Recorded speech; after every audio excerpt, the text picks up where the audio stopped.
Sejarah seringkali mencatat manusia dalam satu warna, hitam atau putih. Namun, bagaimana jika tinta hitam pekat dari masa lalu yang kelam tiba-tiba berubah menjadi cahaya emas yang menyilaukan? Di antara lembaran sejarah Islam, terdapat satu nama yang menggetarkan hati, bukan karena pedangnya yang tajam di medan perang, melainkan karena air matanya yang mampu meruntuhkan kesombongan penguasa dunia. Dunia mengenalnya sebagai Fudail bin Iyad, sang imam, ahli ibadah yang zuhud, guru spiritual bagi penduduk Mekah dan Madinah. Namun, tahukah Anda bahwa tangan yang kini menengadah memohon ampunan itu, dulunya adalah tangan yang sama yang mencekik leher para musafir dan merampas harta kafilah di tengah gurun pasir yang sunyi? Mari kita putar waktu mundur ke abad kedua Hijriah, di wilayah antara Abbey Ward dan Sarax. Disinilah legenda teror itu bermula. Jalur sutra yang menghubungkan kota-kota besar menjadi saksi bisu ketakutan yang menyelimuti para pedagang. Bukan jin atau hewan buas yang mereka takutkan, melainkan satu nama yang membuat darah mereka membeku. Fudail bin Iyad muda bukanlah seorang pencari ilmu. Ia adalah pemimpin komplotan perampok yang paling ditakuti. Di masa mudanya, ia membangun reputasi di atas penderitaan orang lain. Ia adalah burung hantu malam yang menyambar mangsanya tanpa belas kasihan. Dikisahkan bahwa para ibu menakuti anak-anak mereka agar tidur dengan menyebut namanya. Para pemimpin kafilah akan memerintahkan rombongan untuk berhenti dan bersembunyi jika mendengar desas-desus bahwa Fudail sedang berkeliaran di rute tersebut. Ia adalah mimpi buruk yang nyata. Namun, jiwa manusia adalah samudra misteri yang dalam. Meski dikenal sadis, ada sisi aneh dalam diri Fudail. Ia tidak pernah merampok wanita, tidak mengambil harta orang miskin, dan selalu menyisakan sedikit bekal bagi korbannya agar mereka tidak mati kelaparan di gurun. Seakan-akan ada setitik cahaya yang tertimbun lumpur dosa yang sangat tebal. Hingga tibalah satu malam yang mengubah sejarah langit dan bumi baginya. Ada riwayat yang mengatakan ia sedang memanjat dinding untuk menemui seorang gadis yang dicintainya. Riwayat lain menyebut ia hendak merampok sebuah rumah. Apapun tujuannya, Allah telah menyiapkan skenario lain di balik tembok itu. Saat ia bertengger di atas dinding, sayup-sayup terdengar suara lantunan ayat suci Al-Quran dari dalam rumah. Seorang qori sedang membaca surat Al-Hadid ayat 16 di tengah keheningan malam.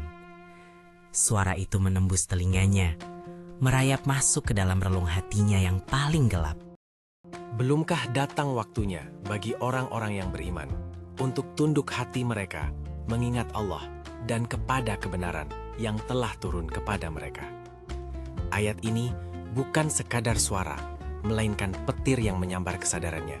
Fudail terpaku. Kakinya gemetar di atas dinding dosa itu. Seketika itu juga, benteng kesombongannya runtuh. Ia berseru sendirian di kegelapan. Benar wahai Robku, sungguh telah tiba saatnya, telah tiba saatnya. Malam itu, seorang perampok mati, dan seorang wali Allah mulai lahir dari rahim penyesalan. Ia lari, bukan dari kejaran polisi, tapi dari kejaran dosa-dosanya sendiri. Ia bersembunyi di sebuah reruntuhan bangunan tua untuk merenung. Namun, takdir kembali mempertemukannya dengan ujian. Di reruntuhan itu, sekelompok kafilah sedang beristirahat. Ia mendengar percakapan mereka. Salah satu pedagang berkata, "Kita tidak bisa melanjutkan perjalanan malam ini. Fudail bin Iyad sedang berkeliaran di depan sana." Mendengar namanya disebut sebagai sumber ketakutan, hati Fudail hancur berkeping-keping. Ia tidak tahan lagi. Ia keluar dari persembunyiannya dan berkata kepada mereka, "Wahai kaum muslimin, jangan takut. Akulah Fudail yang kalian takuti. Namun ketahuilah, malam ini aku lebih takut kepada Allah daripada kalian takut kepadaku." Ia menjamin keamanan mereka dan bersumpah tidak akan pernah merampok lagi. Itulah awal perjalanan panjang penebusan dosa. Fudail meninggalkan tanah kelahirannya, meninggalkan harta haramnya, dan berjalan menuju Kufah, pusat ilmu pengetahuan saat itu. Ia tahu satu-satunya cara membersihkan jiwa yang kotor adalah dengan air jernih ilmu agama. Di Kufah, mantan perampok ini duduk bersimpuh di hadapan para ulama besar. Ia belajar dari raksasa ilmu seperti Imam Abu Hanifah dan Mansur bin Al-Mu'tamir. Ia menyerap hadis dan tafsir seperti tanah kering yang merindukan hujan. Kecerdasannya yang dulu digunakan untuk menyusun strategi perampokan, kini digunakan untuk memahami hukum Tuhan. Ia memilih jalan zuhud. Fudail meninggalkan kenikmatan duniawi. Ia makan sekadarnya, hanya untuk menegakkan punggungnya beribadah. Ia berkata, seandainya dunia ini emas yang akan fana, dan akhirat itu tembikar yang akan kekal, niscaya aku akan memilih tembikar yang kekal. Apalagi dunia ini hanyalah tembikar yang fana. Akhirnya, kakinya membawanya ke kota suci Mekah. Ia memutuskan untuk menjadi tetangga Allah, mujawir, di Baitullah. Disinilah ia menghabiskan sisa hidupnya, menjadi pelita bagi para pencari kebenaran. Orang-orang mulai berdatangan, bukan untuk menyerahkan harta karena takut dirampok, melainkan menyerahkan hati untuk diobati. Ia dikenal sebagai Abid Al-Haramain, ahli ibadah dua tanah suci. Kesedihannya akan dosa masa lalu tidak pernah hilang. Ia sering terlihat menangis hingga pingsan saat mendengar ayat tentang neraka. Ia berkata, "Aku heran melihat orang yang bisa tertawa, padahal neraka sedang menunggunya." Imam Sufyan bin Uyainah pernah berkata, "Tidak ada yang lebih takut kepada Allah yang pernah aku lihat selain Fudail." Wajahnya selalu menyiratkan kesedihan yang mendalam, seolah-olah ia baru saja kehilangan anak tunggalnya. Ia takut bahwa taubatnya belum diterima, bahwa masa lalunya sebagai perampok masih menghantuinya. Tahun demi tahun berlalu, hingga suatu malam di tahun 184 Hijriah, Khalifah Harun ar-Rasyid datang ke Mekah untuk berhaji. Sang Khalifah, penguasa imperium Islam yang membentang dari Afrika hingga Asia Tengah, sedang merasakan kegelisahan spiritual. Hatinya terasa keras dan ia membutuhkan obat. Harun meminta wazirnya Al-Fadl untuk membawanya menemui seorang ulama yang bisa menyucikan hatinya. Mereka mendatangi beberapa ulama besar, namun Harun merasa belum puas. Nasihat mereka terasa biasa saja bagi sang khalifah. "Aku butuh seseorang yang lebih dari ini," katanya. Akhirnya Al-Fadl berkata, "Masih ada satu orang lagi, wahai Amirul Mukminin. Tapi dia orang yang sangat keras dan menjauh dari dunia." Harun mendesak, "Bawalah aku kepadanya." Mereka pun tiba di depan pintu rumah Fudail bin Iyad. Rumah itu gelap, sunyi, jauh dari kemewahan istana Baghdad. Seperti kejadian masa mudanya di atas tembok, kini Fudail berada di dalam dan orang lain yang mendengarkan. Dari dalam rumah terdengar lantunan ayat tentang hari kiamat. Harun ar-Rasyid terdiam, hatinya mulai bergetar, bahkan sebelum pintu diketuk. Mereka mengetuk. Fudail bertanya dari dalam, "Siapa ini?" Al-Fat menjawab, "Amirul Mukminin." Hening sejenak. Lalu terdengar jawaban ketus, "Apa urusan Amirul Mukminin denganku? Jangan ganggu ibadahku." Hanya karena otoritas kekhalifahan, Fudail akhirnya mengizinkan mereka masuk. Atau menurut riwayat lain, mereka memaksa masuk. Fudail mematikan satu-satunya lampu minyak, membiarkan ruangan itu gulita. Ia tidak ingin melihat wajah penguasa dunia, dan tidak ingin wajahnya dilihat. Tangisan Harun semakin keras, hingga ia hampir pingsan. Ia merasa kerdil. Di ruangan sempit itu, jubah kebesarannya tidak ada artinya. Di hadapan mantan perampok ini, sang khalifah hanyalah hamba yang lemah, yang memikul beban dosa jutaan rakyatnya. Kalimat pembuka itu langsung menusuk jantung Harun ar-Rasyid.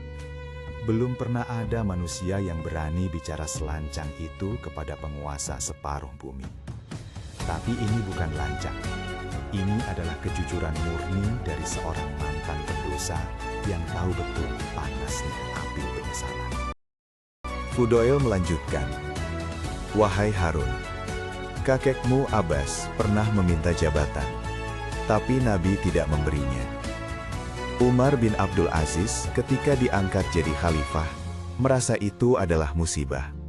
Sedangkan kalian dan keluarga kalian melihatnya sebagai nikmat. Ingatlah, jabatan ini akan menjadi penyesalan di hari kiamat." Harun ar-Rasyid mulai terisak. Air matanya menetes, membasahi janggutnya yang wangi. Ia berkata, "Tambahkan lagi nasihatmu, wahai Syekh." Fudail berkata, "Wahai Amirul Mukminin, aku takut wajahmu yang tampan ini akan menjadi bahan bakar api neraka. Jagalah rakyatmu. Jika ada satu wanita tua yang tidur kelaparan di Irak, engkau akan ditanya tentangnya di hadapan Allah." Dalam kegelapan itu, tangan mereka saling meraba mencari posisi. Tangan Harun yang halus dan terawat menyentuh tangan Fudail yang kasar. Fudail seketika berseru, "Ah, betapa lembutnya telapak tangan ini. Alangkah celakanya tangan ini di neraka nanti jika tidak selamat dari murka Allah." Sebelum pergi, Harun mencoba memberikan kantong berisi 1000 dinar emas. "Gunakanlah ini untuk keperluanmu, wahai imam," katanya. Ini adalah uang halal dari warisan ibunya, bukan dari kas negara. Namun, apa reaksi Fudail? Fudail marah. "Subhanallah, aku menasihatimu agar selamat dari api neraka, tapi kau malah ingin membakarku dengan emas ini. Aku mengajakmu kepada keselamatan, kau mengajakku kepada dunia." Ia mengusir khalifah keluar. Harun ar-Rasyid keluar dengan hati yang remuk redam, namun jiwa yang lebih bersih. Ia berkata kepada Al-Fadl, "Wahai Fadl, inilah raja yang sebenarnya. Fudail adalah raja di dunia ini, karena dia tidak butuh apa-apa dari kita, sedangkan kita semua butuh doanya." Sepeninggal sang raja, Fudail kembali pada kesendiriannya. Ia tidak merasa bangga telah membuat khalifah menangis. Justru ia semakin takut. Ia khawatir pujian manusia akan merusak keikhlasan taubatnya yang telah ia bangun puluhan tahun sejak malam di atas tembok itu. Fudail mengajarkan definisi ikhlas yang paling tajam. Beramal karena manusia adalah syirik, dan meninggalkan amal karena manusia adalah riya. Ikhlas adalah ketika Allah menyelamatkanmu dari keduanya. Prinsip inilah yang memandu hidupnya dari seorang kriminal menjadi kekasih Allah. Tahun 18 Hijriah, Fudail bin Iyad sampai pada penghujung perjalanannya. Fisiknya melemah karena puasa dan ibadah, tapi jiwanya semakin kuat bersinar. Menjelang wafatnya, ia masih sempat berpesan agar tidak ada yang mengagungkannya berlebihan. Saat ia wafat, kota Makkah berduka. Dikatakan bahwa kesedihan menyelimuti kota suci itu, seolah-olah cahaya telah padam. Mantan perampok itu diantar oleh ribuan orang yang mencintainya ke peristirahatan terakhir di tanah yang paling dicintai Allah. Ia tidak meninggalkan dinar ataupun dirham. Warisannya adalah hikmah yang abadi. Kata-katanya masih dikutip hingga hari ini di pesantren-pesantren dan majelis ilmu. Kisah hidupnya adalah bukti nyata bahwa tidak ada dosa yang terlalu besar untuk diampuni selama hamba itu mau kembali. Kisah Fudail bin Iyad mengajarkan kita bahwa pintu taubat Allah seluas langit dan bumi. Tidak peduli seberapa hitam masa lalumu, seberapa banyak darah atau dosa di tanganmu, satu ayat, satu momen kesadaran bisa mengubahmu menjadi ahli surga. Bagi kita yang sering merasa putus asa dengan dosa-dosa kita, lihatlah Fudail. Jika perampok jalanan bisa menjadi guru bagi para imam, apa alasan kita untuk tidak memperbaiki diri? Rahmat Allah tidak mengenal batas bagi mereka yang mengetuk pintunya dengan sungguh-sungguh. Dalam salah satu munajatnya, Fudail pernah berkata, "Ya Allah, Engkau tahu bahwa aku mencintaimu. Sekalipun Engkau melemparku ke dalam neraka, aku akan memberitahu penghuni neraka bahwa aku mencintaimu." Cinta inilah yang mengubah api menjadi taman bunga. Air mata Harun ar-Rasyid di malam itu adalah saksi bahwa kebenaran yang disampaikan dari hati yang tulus akan menembus hati yang lain. Fudail tidak menggunakan pedang untuk menaklukkan khalifah. Ia menggunakan ketulusan. Fudail bin Iyad, perampok yang menjadi wali. Kisahnya adalah monumen harapan. Bahwa setiap orang suci punya masa lalu, dan setiap pendosa punya masa depan. Semoga Allah merahmati sang imam, dan membimbing kita menapaki jalan tobat. Terima kasih telah menyimak perjalanan epik ini. Jika kisah Fudail menggetarkan hati Anda, jangan lupa untuk membagikan video ini agar menjadi amal jariah. Sampai jumpa di kisah sejarah Islam lainnya. Wassalamualaikum warahmatullahi wabarakatuh.